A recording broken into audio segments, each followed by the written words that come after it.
A escasos kilómetros de distancia de su continente de origen, los europeos se encuentran con un país cercano geográficamente, pero totalmente alejado de sus costumbres. Adentrarse en él significa descubrir un mundo diferente que, bajo su color, oculta su auténtica fisonomía a la sorprendida mirada del viajero occidental. Ir conformando las diversas impresiones que producen sus vibrantes imágenes para obtener un colorido real es un atractivo reto que justifica un viaje distinto y fascinante.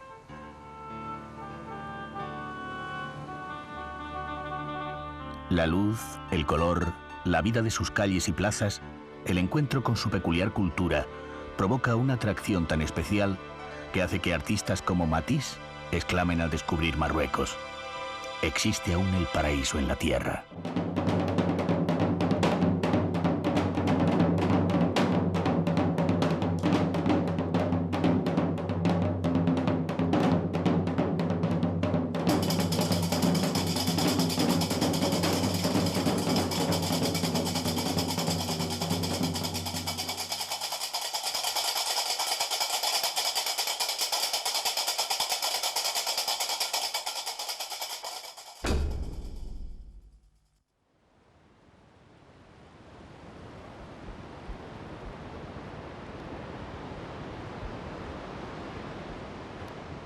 ...3.500 kilómetros de mar bordean Marruecos.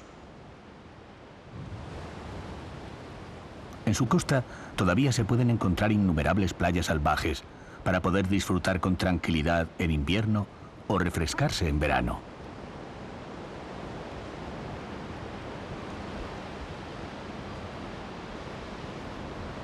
El mar tiene un significado especial para los países islámicos como Marruecos.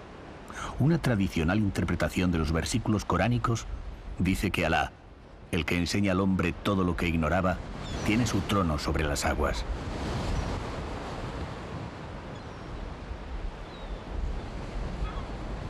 El mar une a los distintos confines de la tierra, se transforma en vía de comunicación, propicia un punto de encuentro entre civilizaciones y culturas.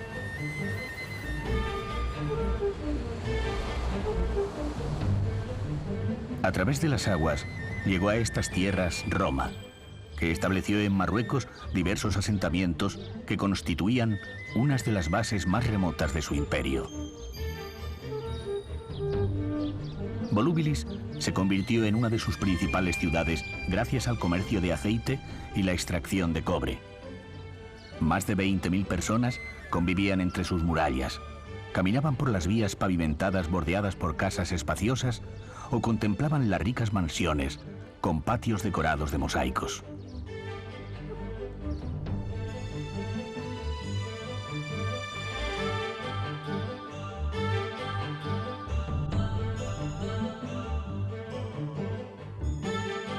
Sus restos arqueológicos testimonian en la actualidad la grandeza de su pasado. Interesan no solo al especialista, sino también al curioso. Por medio de las columnas, los espacios, el colorido de sus mosaicos y de las esculturas, se puede rememorar y reconstruir ese mundo de arcos triunfales, grandes monumentos, emperadores, guerreros, mujeres, efebos. Un mundo de grandeza y esclavitud, de conquista y comercio.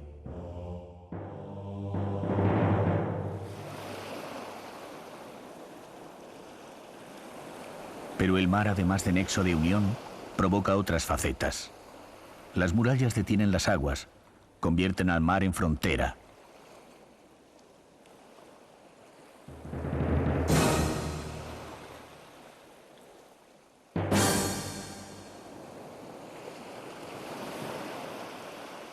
Las ciudades del suroeste atlántico de Marruecos, ricas en pesca, surgen como puntos de escala en la navegación atlántica.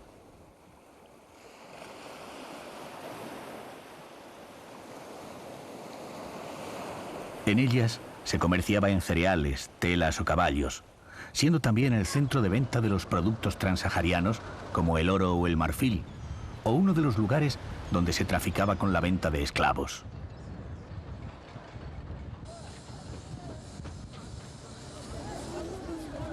En Essaouira se establece, junto a los habitantes autóctonos, una próspera comunidad judía que desarrolla la economía y los negocios. Pero la riqueza provoca apetencias de control y dominio. Portugueses y musulmanes se establecen, crean y destruyen alternativamente ciudades, y las urbes agotadas de tanto desasosiego se encierran entre sus muros. Fortificaciones contra el constante asedio.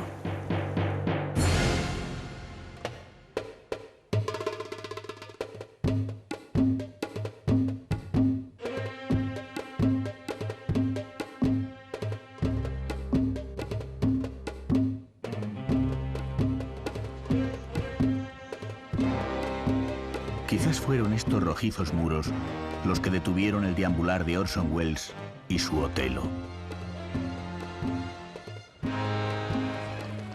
Tras ir de ciudad en ciudad, cambiar de mares y países, Welles sitúa en estas calles, en estas fortificaciones, su adaptación cinematográfica de la tragedia de William Shakespeare.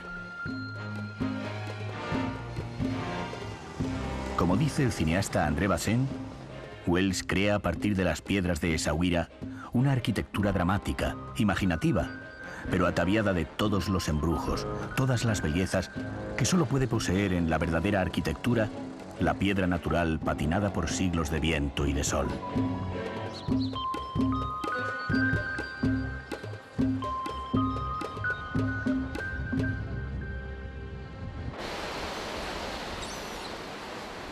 Pero estas ciudades edificadas por unos u otros, por portugueses, bereberes o árabes, con nombres otorgados o arrebatados en función del dominio, ofrecen en la actualidad al viajero otros atractivos distintos a los de su convulso pasado. El Jadida, Safi y Essaouira, la antigua mogador de los portugueses, poseen muchas de las mejores playas del Atlántico. Son bahías extensísimas de arenas blancas, en cuyas aguas se pueden disfrutar los deportes marítimos en verano.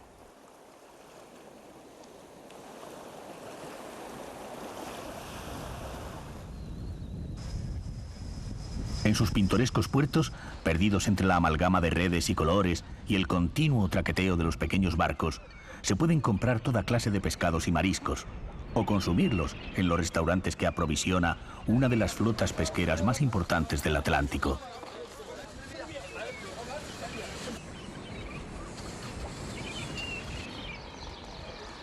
El clima templado y agradable que diferencia estas ciudades de las del interior invita al paseo, a curiosear por sus calles y a descubrir los legados de su antigua historia. En Essaouira, la ciudad blanca y azul refleja la confluencia de sus diferentes culturas.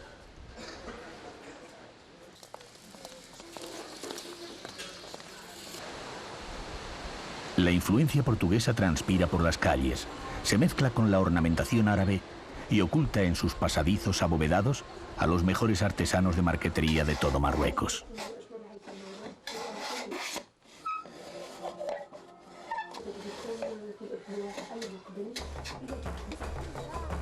Trabajan y tallan toda clase de maderas, desde cajitas a mesas, o las características caretas que indican otra influencia, la del sur, la que proviene de la más ancestral África.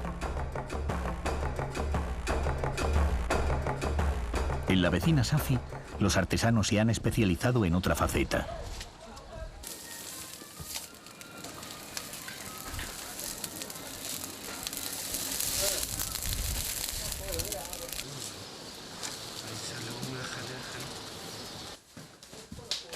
En el barrio de los alfareros, multitud de talleres trabajan la arcilla de la zona, que es de calidad excepcional.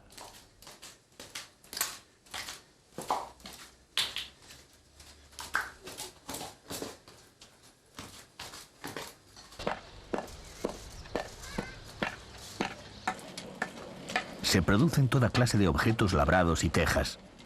Todo ello se hace siguiendo un proceso tradicional en el torno que es manejado simultáneamente por manos que moldean la arcilla y pies que pedalean para que gire.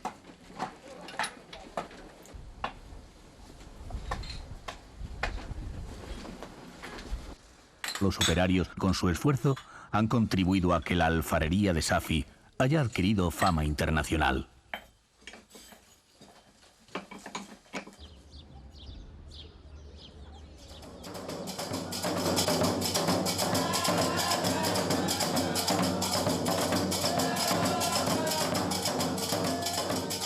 La convergencia de las distintas culturas y tradiciones bereberes, árabes, judías y europeas, junto a la influencia africana del sur, ha dotado a estas ciudades de un carácter cosmopolita y universal que las diferencia de otras urbes marroquíes de ancestros más arraigados.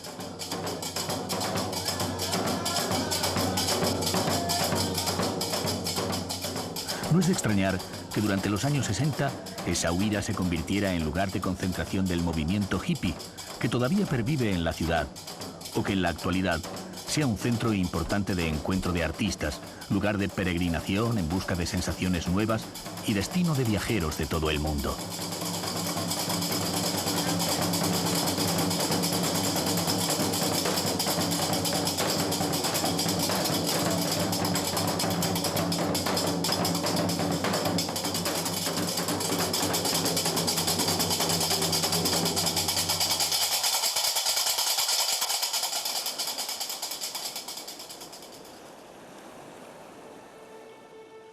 Otras zonas no recibieron la influencia externa. Salvaguardadas por las fronteras naturales, algunas ciudades adquieren a lo largo de los siglos una mitología de inconquistables. Para llegar a ellas, al desviarnos desde Essaouira hacia el este, nos adentramos en un Marruecos más profundo, más introspectivo. Atravesando las carreteras y caminos, discurre una vida lenta, apegada a la tierra y asociada a la inalterabilidad del tiempo.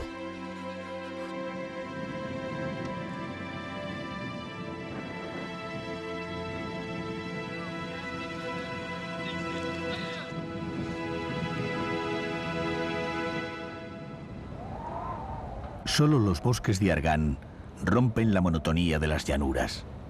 El argán es una especie endémica de Marruecos. De una vitalidad prodigiosa, sus hojas sirven de pasto para el ganado y de sus frutos se extrae un aceite anaranjado.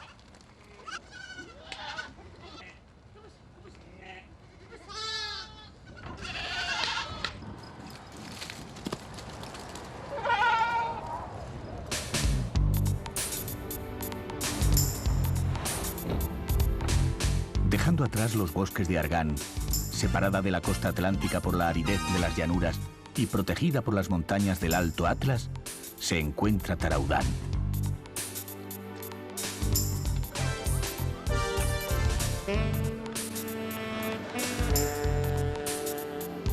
Ciudad rebelde durante gran parte de su pasado, Taraudán se replegó entre sus muros y desde su encierro resistió todo tipo de conquistas.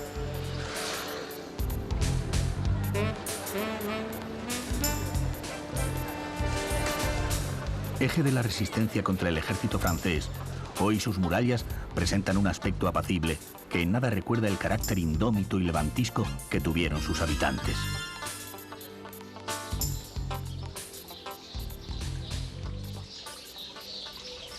Porque Taraudán es paz.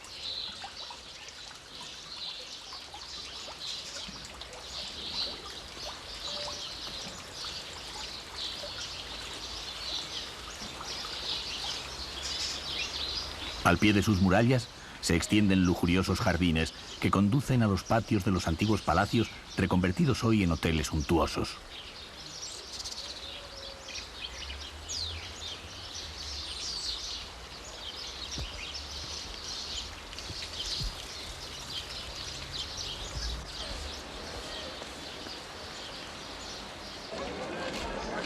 Centro del Valle del Sus, de gran riqueza agrícola y apartada de los circuitos turísticos tradicionales, la transformación no ha cambiado su carácter.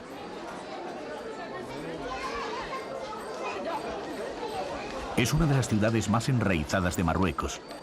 Plena de colorido, su apariencia encubre ancestrales secretos. La mirada se va tornando azul al reparar en los rostros que ocultan las mujeres tras sus velos. ¿Por qué el azul? Las respuestas son vagas. Unos aluden que es el color del desierto. Otras versiones dicen que es la herencia del sultán azul que encabezó la lucha contra los franceses a comienzos de siglo. Sea como fuere, quizás solo lo sepan esas inaccesibles mujeres envueltas tras el misterio. Su visión produce sensaciones encontradas al viajero. La brillante impresión del colorido, el placer de saberse en un mundo distinto, despierta un sentimiento más sutil. La curiosidad por intentar comprender desde una mentalidad europea el por qué esas mujeres tienen que ocultar la expresión de sus emociones, su físico y sus sentimientos en rincones íntimos, casi clandestinos.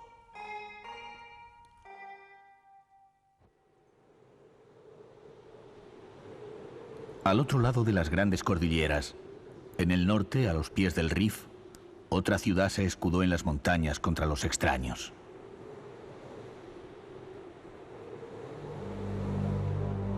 Xauen, ciudad santa, estuvo prohibida hasta entrado el siglo XX para los cristianos. Arriesgarse a entrar significaba la muerte.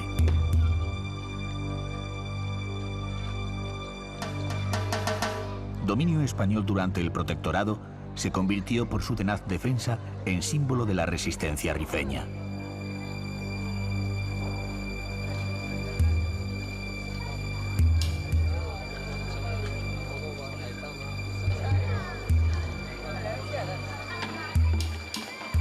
Pero en Xauen no vamos a encontrar guerras.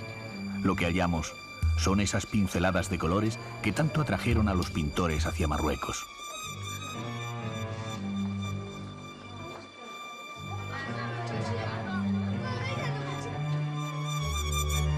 Esa luz tamizada y fundida con el azul. Esas calles y plazas que sirvieron de valiosa fuente de inspiración. Encontramos la síntesis de lo que diversas ciudades, Tánger, Fez, Meknes, despertaron en los artistas europeos. Aquí está el azul de Matisse, la luminosidad de Delacroix, el colorido de Fortuny, como si la indómita Xauen, vedada durante tanto tiempo al viajero, hubiese querido, al no contar con su presencia física, aprehender su espíritu.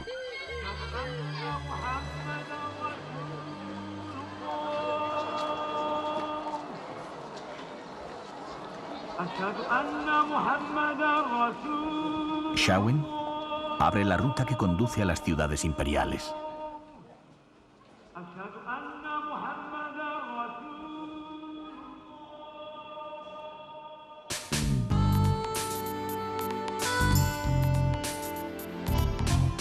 Aunque antes de la llegada de los árabes a Marruecos ya existían asentamientos bereberes.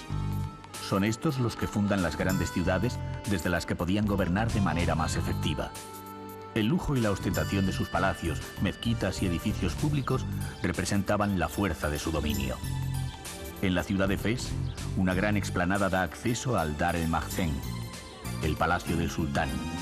Su fachada, cuidadosamente trabajada, combina el blanco con las tejas sarracenas de color verde. Ese color que, según Mahoma repetía, era tan beneficioso para la vista como el rostro de una mujer. Imbuidos por la duda de semejante afirmación, nos enfrentamos a sus deslumbrantes portones que celosamente cerrados impiden el paso.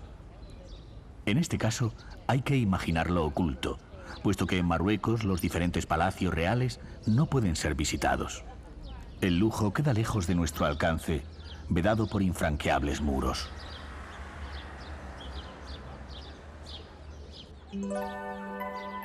Las ciudades imperiales constituyen un desafío a la imaginación. Antes de conocerlas, es difícil prever el hechizo, adivinar la variedad de sensaciones extremas que el viajero va a experimentar según hace su recorrido. Porque entrar en estas ciudades es sumergirse en un mundo diferente.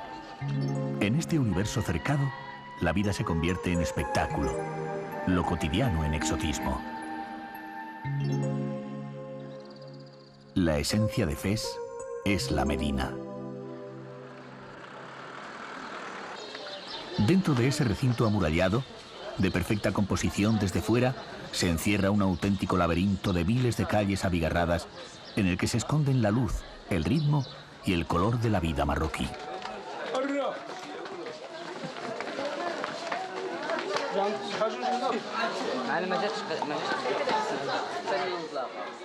Cada rincón esconde una frenética actividad, cada esquina algo distinto.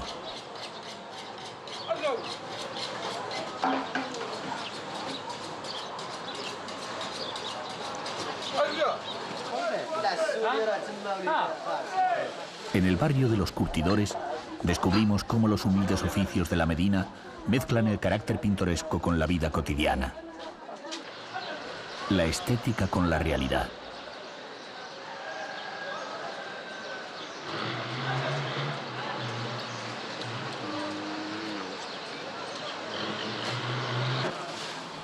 El proceso de curtido es muy laborioso. Hay que preparar la piel depilándola y desembarazándola de adherencias mediante baños de cal. Luego encurtirla y darla más elasticidad a través de los baños de agua con ácido sulfúrico y sal. Engrasarla, doladarla y sumergirla en cubetas de tintura donde los pigmentos vegetales se mezclan con cáusticos para fijar el color.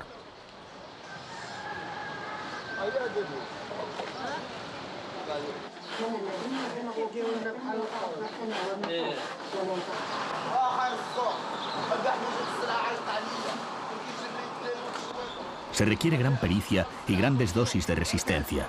El olor es fuerte y la actividad contaminante.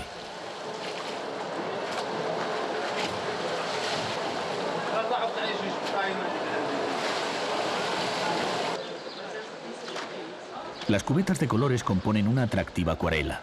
Rojos, verdes, amarillos, azules, ocres, anaranjados, marrones, todos los colores que un artista pudiese desear encontrar.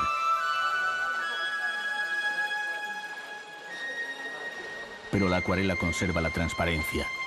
Bajo su llamativa estética no oculta la realidad de los colores de la vida, que compone atractivos cuadros pintados en cuya trama se vislumbran las duras y primitivas condiciones en las que se desarrolla una actividad que ha hecho que el cuero marroquí tenga renombre internacional.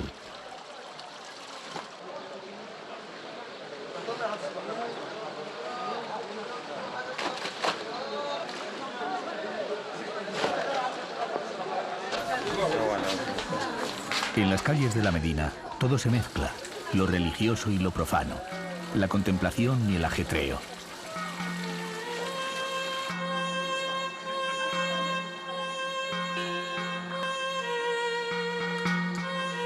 Junto al santuario del fundador de la ciudad, terreno prohibido a los infieles, el Fondouk, donde se acogía en otros tiempos a los comerciantes foráneos.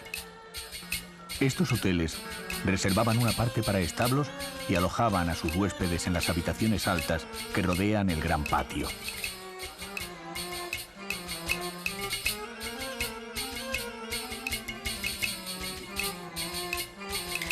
Sorprende ver su lujo y todavía más averiguar que en la actualidad se utilizan como simples almacenes.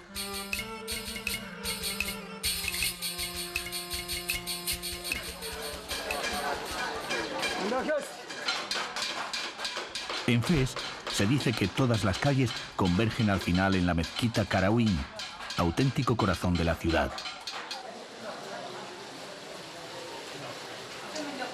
A los no musulmanes les está prohibida la entrada, pero desde fuera de sus 14 puertas se puede observar la riqueza de su decoración típica del arte almohade.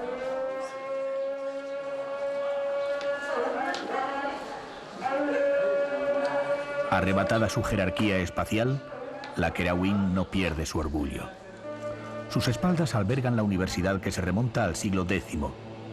Es más antigua que las de la Sorbona, Santiago o Salamanca, y tal jerarquía no puede ser conquistada. Durante siglos dispensó una enseñanza gratuita que comprendía materias como la religión, las ciencias, el derecho o la literatura. Llegó a tener más de 8.000 estudiantes en el siglo XIV. Constituida como uno de los pilares de la sabiduría, hoy estudian tras sus muros las mujeres y hombres del actual Magreb. Su biblioteca, de gran fama, posee una de las mayores y mejores colecciones de literatura islámica existentes en el mundo.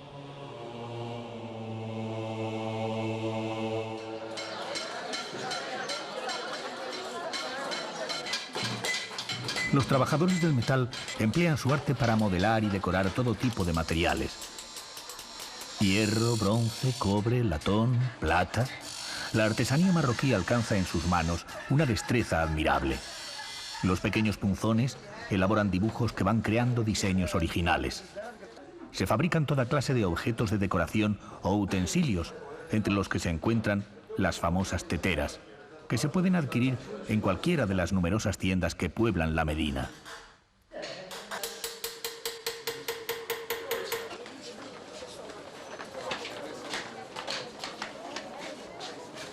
En cualquier calle, otro taller. Los niños comienzan a trabajar a temprana edad como aprendices. Sesgados los juegos, los oficios se transmiten de generación en generación.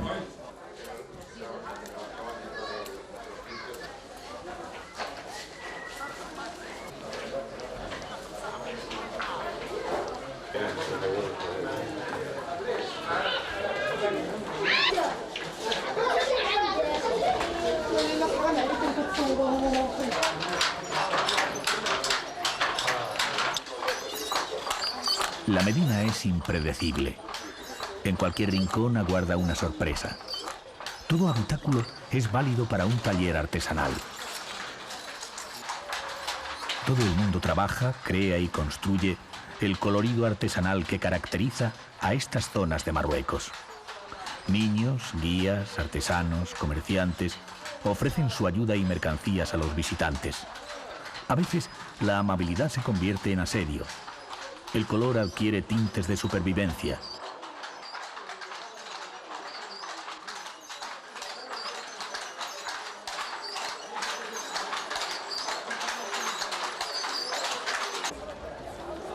Tejidos, hilos, lanas, bordados, sedas. La industria textil marroquí es símbolo de su cultura.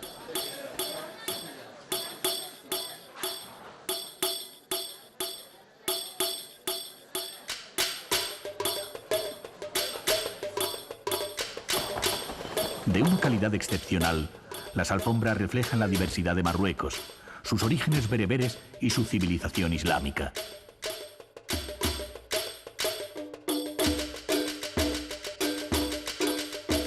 Fondos, dibujos y colores distinguen orgullosamente su lugar de procedencia. A través de ellos se puede determinar no solo la geografía de donde viene, sino también la tribu o familia que las ha confeccionado.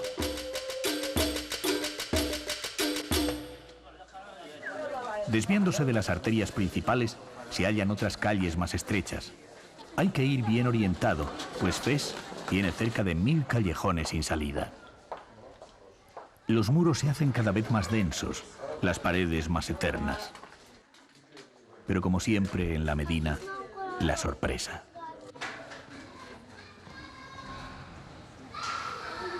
Una puerta exterior muy discreta da paso a un mundo lujoso. La opacidad del exterior se transforma en fantasía.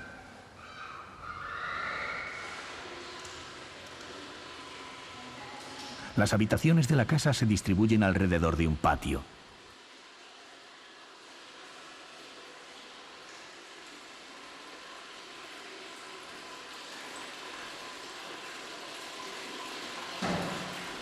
El conjunto desde el patio central hasta el tejado, acondicionado como una terraza, constituye un recinto perfecto, protegido del mundo exterior, y permite la climatización tanto en invierno como en verano.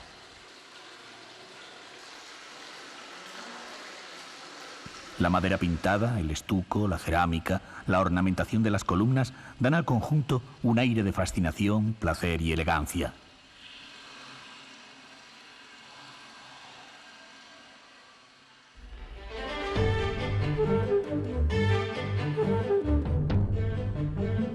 A 60 kilómetros al oeste de Fez se encuentra una de sus grandes oponentes, la ciudad de Meknès.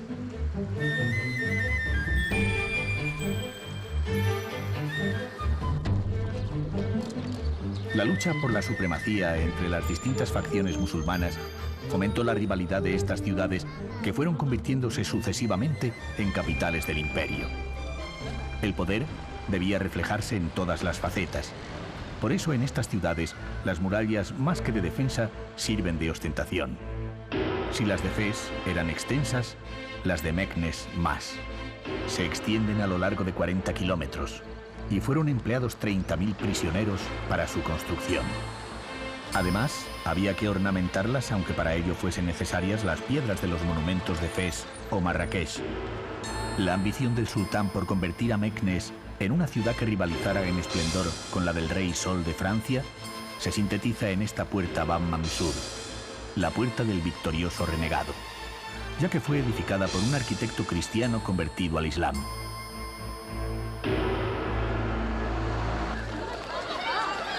Olvidadas las ambiciones de antaño, que además fueron barridas por las ondas expansivas del terremoto del siglo XVIII, la vida de esta ciudad, que cuenta con universidad, parece concentrarse en la gran plaza que rodea la puerta.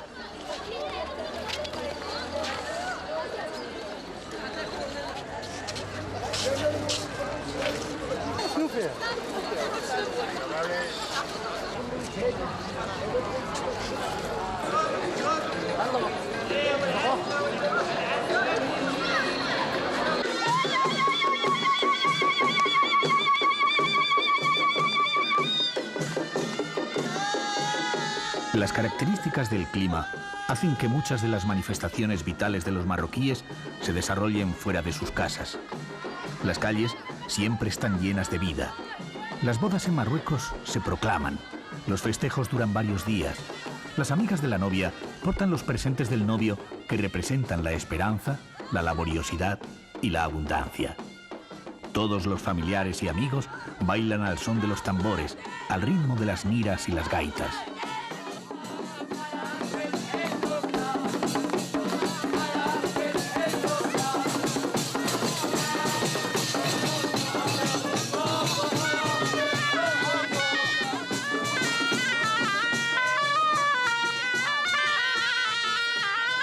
Las medersas o escuelas coránicas propagan la enseñanza religiosa.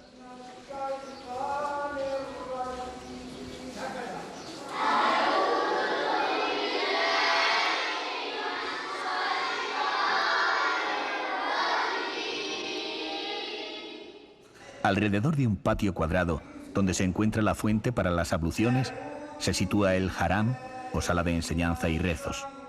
Los habitáculos superiores están destinados al alojamiento de los estudiantes. Como la religión musulmana prohíbe la representación figurativa, el arte islámico alcanza un alto grado de abstracción.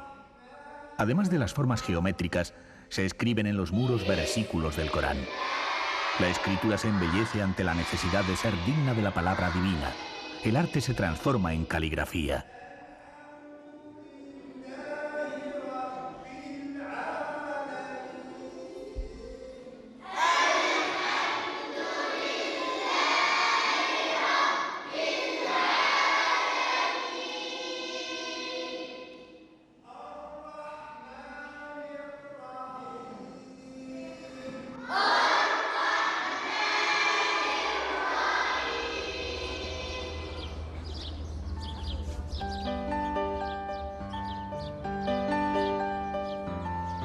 Para continuar el viaje, hay que desplazarse hacia el sur. Allí una gran aglomeración de ríos, caudales y corrientes contradice la sequedad prevista por la imaginación. El agua es una constante en Marruecos. Está enraizada en la vida, la cultura y la tradición marroquí. A través del agua se establece la comunicación entre los pueblos y se consolida la civilización.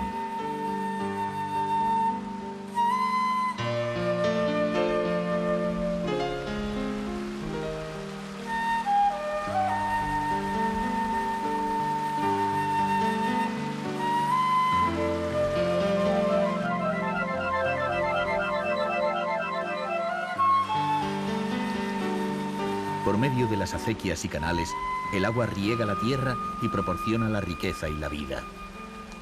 El agua en fuentes y jardines se utiliza para recreo del espíritu, para el desarrollo del pensamiento y la meditación.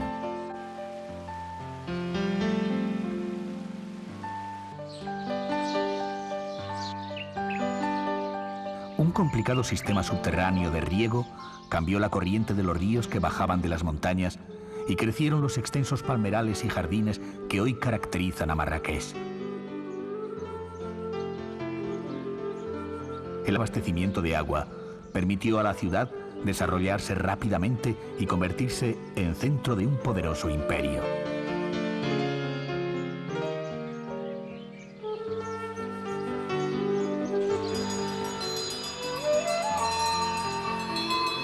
Los aguadores de presencia constante marcan la entrada de una ciudad que domina la Kutubía.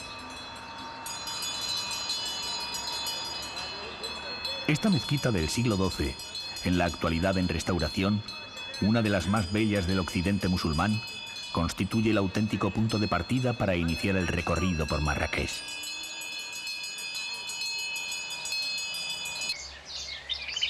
Entre sus muros se encuentra el mítico Hotel La Mamunia, un lujoso palacio que fue convertido en hotel en 1923. En su decoración se mezclan los elementos tradicionales de la decoración musulmana con las corrientes artísticas de la época en que se construyó.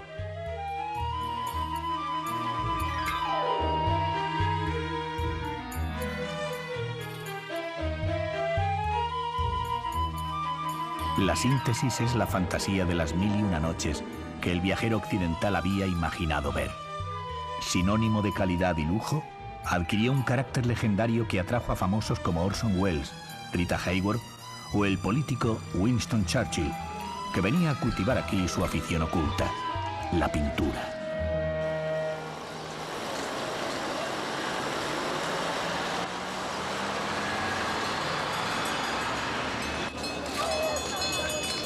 A espaldas de tanto lujo, la Medina. Situada en la ruta del Sáhara, Marrakech, que fue lugar de parada de las caravanas, confirmó pronto su vocación de inmenso mercado comercial y artesanal. En sus paredes ocres, entre las ramificaciones de sus callejones, conviven todos los oficios, aunque algunos han adquirido especial fama por su singular especialización. Es el caso del trabajo de la madera.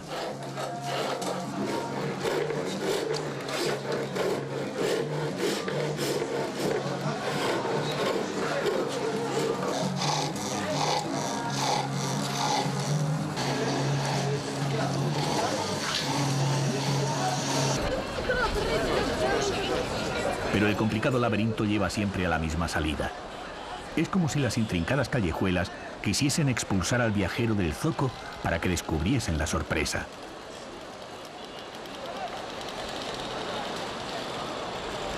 La plaza de Jemaa el-Fna es el auténtico corazón de la ciudad, el lugar que irriga toda la vida.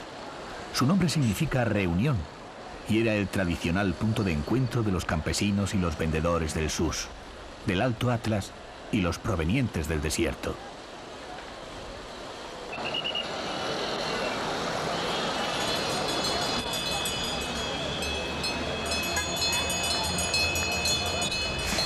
No es una plaza para atracción turística, a pesar de que en ella los aguadores siempre anden a la caza del viajero.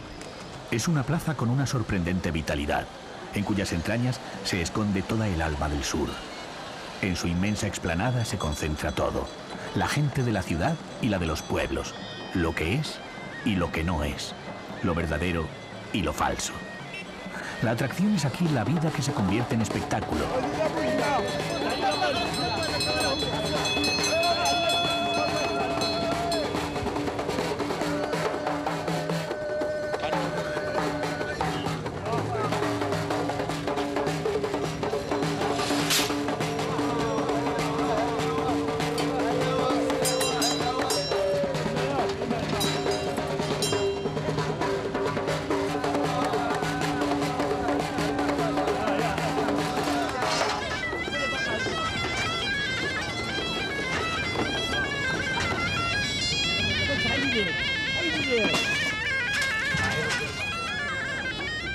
Comerciantes, titiriteros, danzarines, vendedores, narradores, encantadores de serpientes.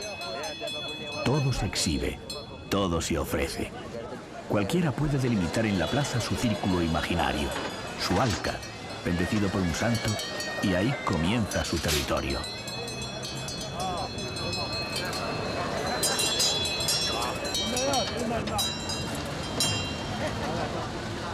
La lluvia no altera la vida. En pocos minutos, el espacio se vacía y vuelve a llenar de gente.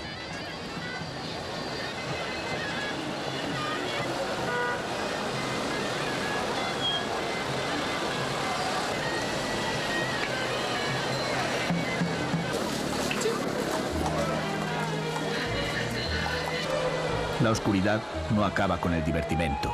Continúan las historias, los cuentos de las 1001 noches, los tesoros escondidos, los curiosos, los vagabundos, la venta de agua y los encantos.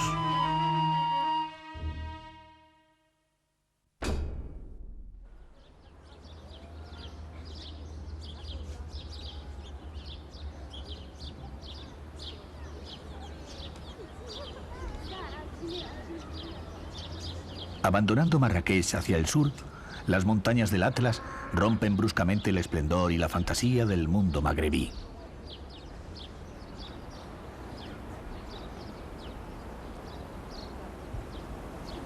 El estuco, la madera tallada, los arcos, quedan en el recuerdo para dar paso a enormes montañas de nieves perpetuas que el viajero es incapaz de predecir.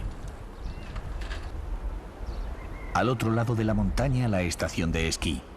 A este, la contemplación.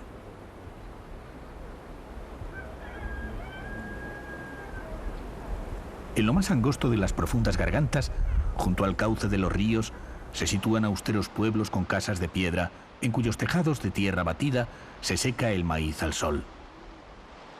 La geografía se convierte en protagonista, la naturaleza en centro de la estética. Es como si la belleza de las montañas hubiese ocultado el tiempo, lo hubiese detenido con sus altas barreras.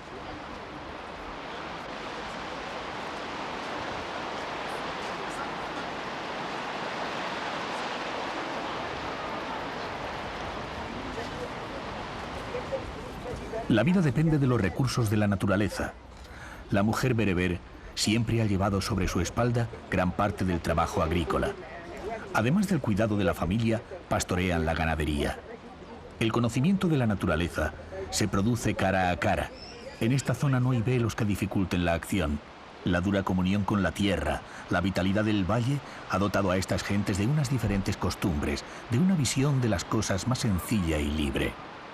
Es como si la montaña encerrase otra cultura, otro tipo de sentimientos, otra civilización.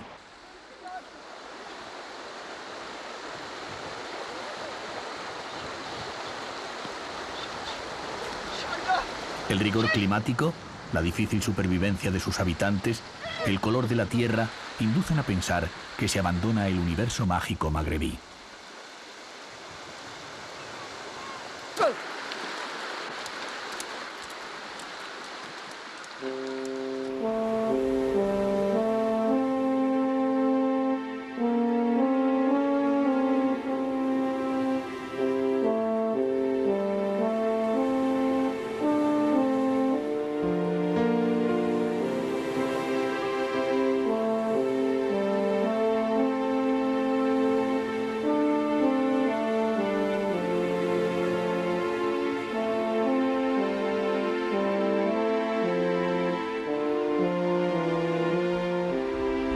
De repente, del mundo de la dureza y el estoicismo surgen unas ruinas almenadas, la casba de Teluet.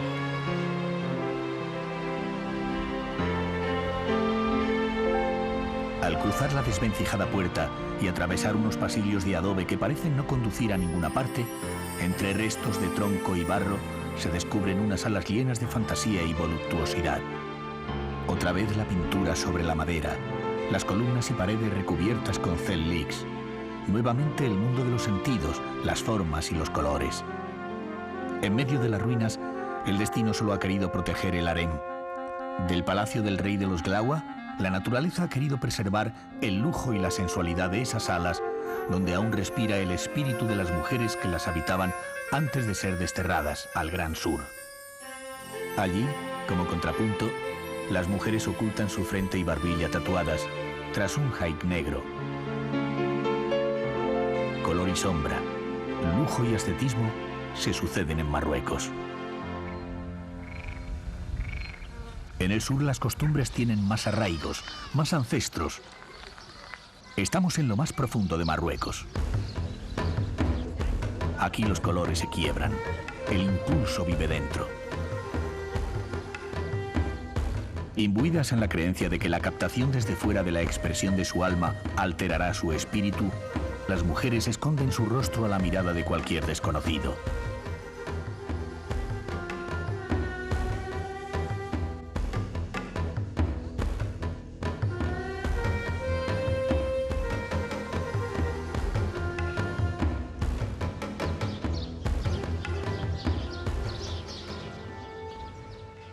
A las espaldas del pueblo, el oasis. En su interior, los árboles frutales prodigan su sombra sobre el verde vivo de cereales y huertos. Y sobre ese color vivo, siempre el negro.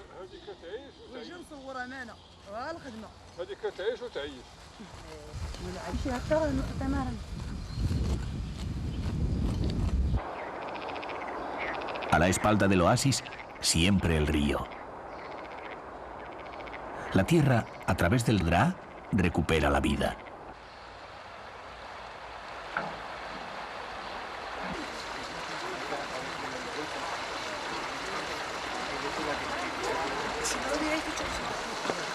Y dominando el río, la casba.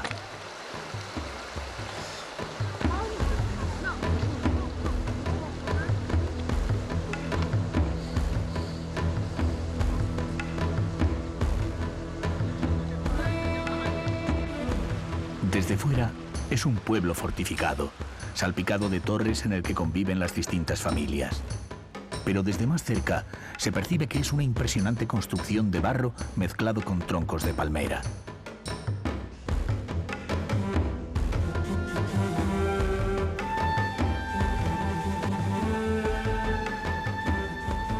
Las actividades continúan en la actualidad como en inmemoriales tiempos desarrollándose bajo su protección.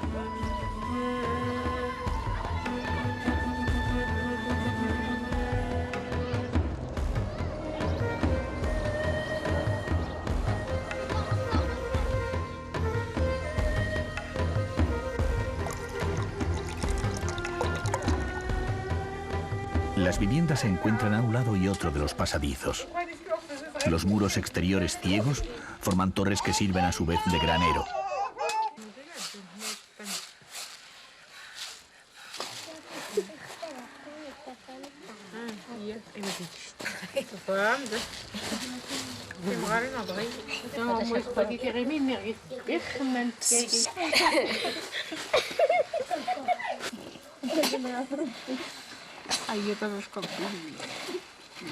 El adobe es el principal material de construcción y también un excelente regulador térmico.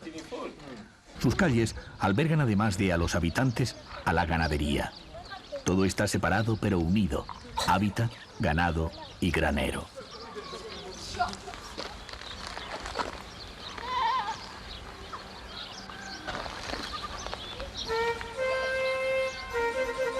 En la actualidad, mucha de esta arquitectura de piedra seca o adobes tan poderosa, maciza y exenta de afectación se derrumba progresivamente por el paso del tiempo. Mientras perviva, enorgullecerá a sus habitantes que fueron capaces de crear, a partir de la arena, una arquitectura tan peculiar, quizás una de las más bellas de Marruecos.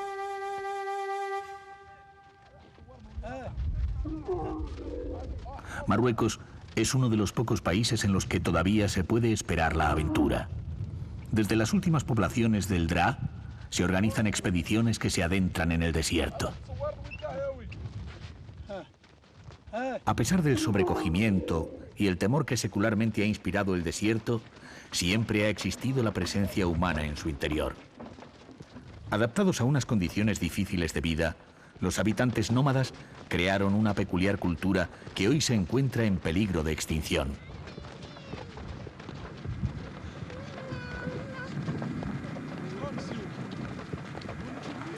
Una nueva realidad transformadora irrumpe fomentando el sedentarismo. Aunque aún hoy de forma aislada, todavía se pueden ver las hileras de camellos que caracterizan a los auténticos nómadas del Sáhara septentrional. Es preciso prepararse para la noche con suficiente antelación. no hay espacio para los riesgos.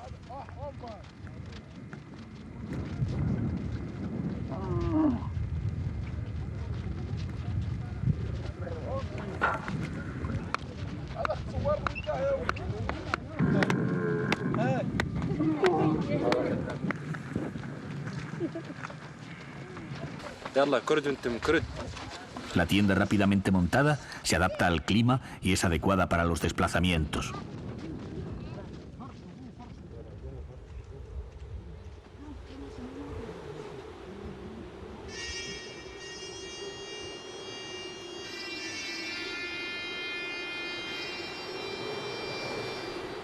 El desierto es el infinito. En los oasis o en las casbah siempre existe un veto, un muro.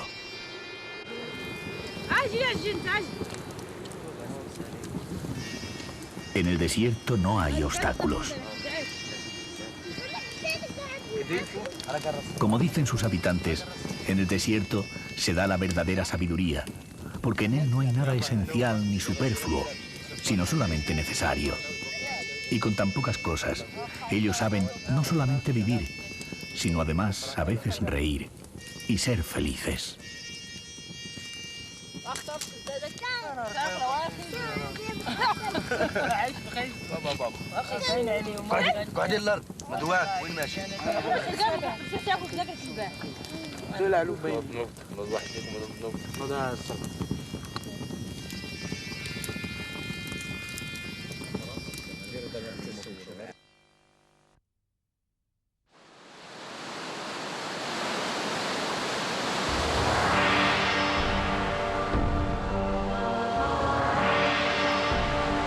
Y en el centro de la modernidad, la tradición.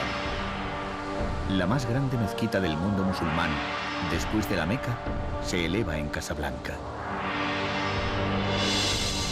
Inaugurada al fin de 1993, su torre o alminar tiene 175 metros de altura, lo que convierte a la mezquita en el edificio religioso más alto del mundo y en el de mayor tamaño de África.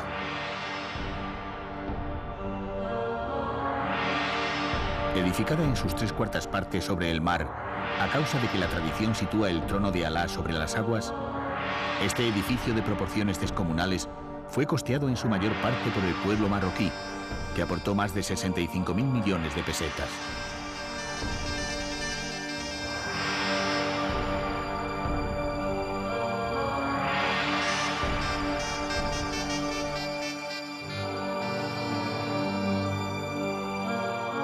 Empezada a construir en 1989, su arquitecto, el francés Michel Pinson, quiso dotar de la mayor grandiosidad a semejante obra.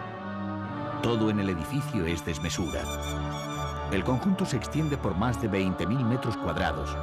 Más de 25.000 fieles pueden orar bajo su estructura y más de 80.000 reunirse en la gran explanada que lo rodea.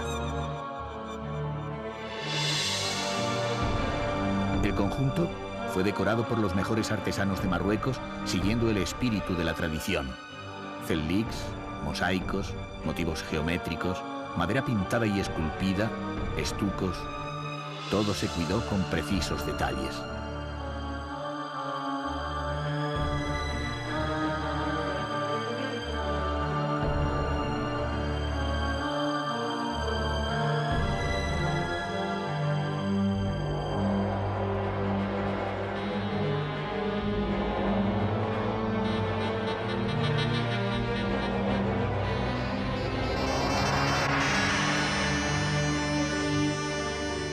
En la planta baja, construida en el subsuelo, se encuentran las pilas de las abluciones y los baños que en nada desmerecen de la sala principal. Posee además una medersa, una biblioteca e inmensas salas de conferencias.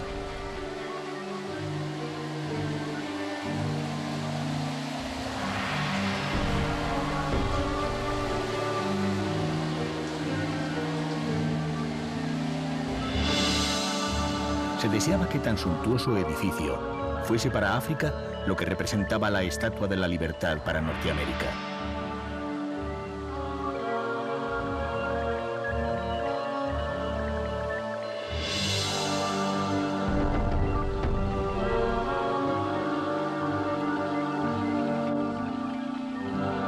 En la ciudad de los negocios, la industria y el progreso, su inmensa arquitectura parece querer ser el marco que encuadre el Marruecos de la modernidad, el símbolo de un Islam abierto al mundo y a la ciencia.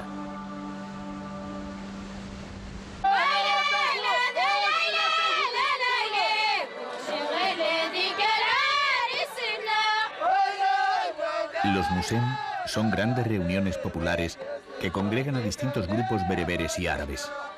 En ellos se mezcla lo sagrado y lo profano y se celebran con ocasión de las grandes conmemoraciones religiosas o de las fiestas agrícolas que marcan cada estación. Expresión profunda y auténtica de la vida rural, también se representan en distintas ciudades como medio de atracción para los diversos visitantes.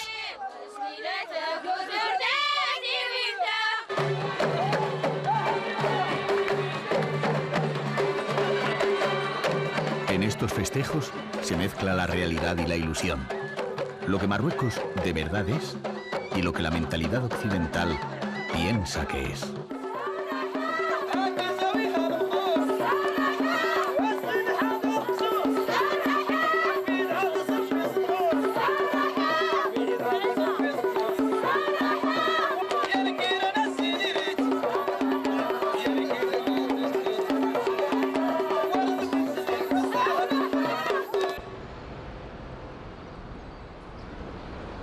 Marruecos aparenta debatirse entre su grandioso pasado y el dilema de un presente de complicada solución. Junto a la grandiosidad de sus monumentos, el lujo de sus palacios, el desarrollo e industrialización de sus principales ciudades, a la riqueza y variedad de su pesca y agricultura, se encuentra una dura realidad que hace difícil la subsistencia de una gran parte de la población. Proporcionar educación, sanidad, vivienda y trabajo al conjunto de los ciudadanos es una tarea ardua y dura, pendiente aún de resolver.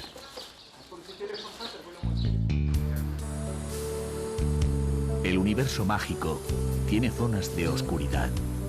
Las luces y las sombras se entremezclan en su espacio. Al final del recorrido, se percibe que, a diferencia de lo que proclamaba Matisse, Marruecos no es un paraíso. En los paraísos, el tiempo está detenido. Todo está determinado, no cabe lo imprevisto. Y en Marruecos el tiempo, afortunadamente, fluye sin parar. Y precisamente es lo imprevisto, la sorpresa, uno de los mayores alicientes de viajar a Marruecos. En este país, el viajero puede disfrutar de sus cálidas aguas, viajar por el inconmensurable desierto, descubrir sus impresionantes casbah, admirar sus palacios o esquiar en sus montañas. Pero por muy difícil que sea de superar, un atractivo aún mayor se ofrece sin ningún pudor a los ojos del visitante: su sinceridad. Tras las murallas aguardan los colores de la vida: azules, verdes, rojos, amarillos, que con su viveza convierten la sorpresa en realidad. Porque en países como Marruecos, lo interesante no es la impresión, sino la verdad.